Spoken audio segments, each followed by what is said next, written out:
ആണ്ടൂർ മഹാദേവ ക്ഷേത്രത്തിലെ ധ്വജപ്രതിഷ്ഠ ഞായറാഴ്ച നടക്കും. ധ്വജപ്രതിഷ്ഠ ചടങ്ങുകളുടെ ഭാഗമായി വെള്ളിയാഴ്ച ധ്വജത്തിൽ പറയിറക്കലും വാഹന നേത്രോന്മീലനവും വാഹനബിംബ പരിഗ്രഹവും നടന്നു. നൂറുകണക്കിന് ഭക്തർ പങ്കെടുത്ത ഘോഷയാത്രയുടെ അകമ്പടിയോടെയാണ് ധ്വജത്തിൽ ഉറപ്പിക്കുന്ന പറകൾ എത്തിച്ചത്.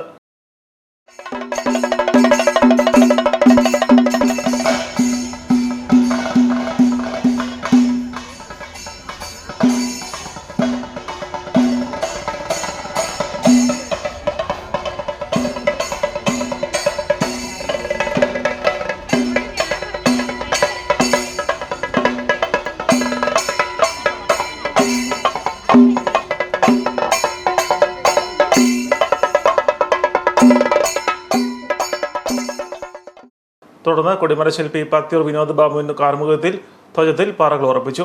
ശനിയാഴ്ച രാവിലെ 7 മണിക്ക് വാഹന കലശപൂജ, ദിക്പാലക പൂജകൾ, വാഹനബിംബ ജലോദ്ധാരം, നേത്രോന്മീലനം, ധ്വജസ്ഥാന ശുദ്ധി എന്നിവ നടന്നു.